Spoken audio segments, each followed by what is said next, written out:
मित्रद्रोह का फल। दो मित्र धर्म बुद्धि और पाप बुद्धि हिम्मतनगर में रहते थे।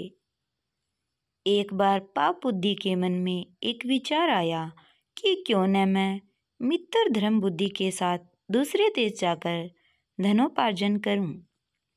बाद में किसी न किसी युक्ति से उसका सारा धन ठग हड़प कर सुख चैन से पूरी जिंदगी जीऊंगा।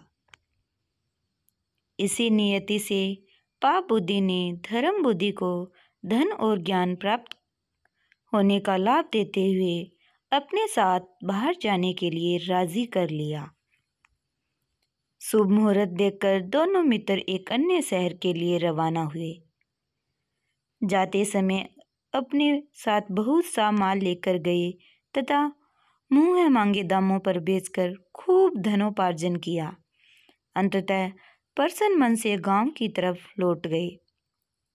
गांव के निकट पहुंचने पर पाप बुद्धि ने धर्म बुद्धि को कहा कि मेरे विचार से गांव में एक साथ सारा धन ले जाना उचित नहीं है।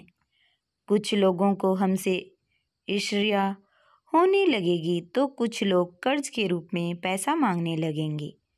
संभव है कि कोई चोर भी इसे चुरा ले।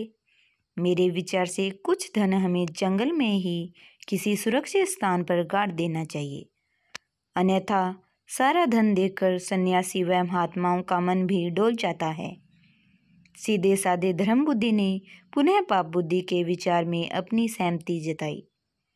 वहीं किसी सुरक्षित स्थान पर दोनों ने गड्ढे खोदकर अपना धन दबा दिया तथा घर की ओर प्रस्थान कर गए। बाद में मौका देखकर एक रात कुबुद्धि ने वहां खड़े गड़े सारे धन को चुपके से निकालकर हथिया लिया।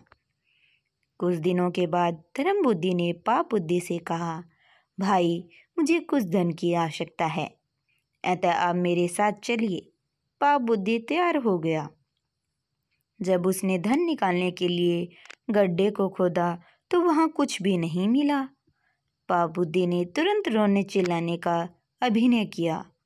उसने धर्म बुद्धि पर धन निकाल लेने का इल्जाम लगा दिया। दोनों लड़ते झगड़ते न्यायाधीश के पास पहुंचे। न्यायाधीश के सम्मुख दोनों ने अपना अपना पक्ष प्रस्तुत किया। न्यायाधीश ने सत्य का पता लगाने के लिए दिव्य परीक्षा का आदेश दिया। दोनों को बारी बारी से अपने हाथ जलती हुई आग में डालने थे। पाप बुद्धि ने इसका विरोध किया। उसने कहा कि वन देवता गवाही देंगे। न्यायाधीश ने यह मान लिया। पाप बुद्धि ने अपने बाप को एक सूखे हुए पेड़ के खोखले में बैठा दिया। न्यायाधीश ने पूछा तो आवाज आई कि चोरी धर्म बुद्धि ने की है। तभी धर्म बुद्धि ने पेड़ के नीचे आग लगा दी। पेड़ जलने लगा और उसके साथ ही पाप बुद्धि का बाप भी।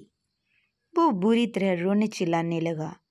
थोड़ी देर में पाप बुद्धि का पिता आग से झुलसा हुआ उस वृक्ष की जड़ में से निकला।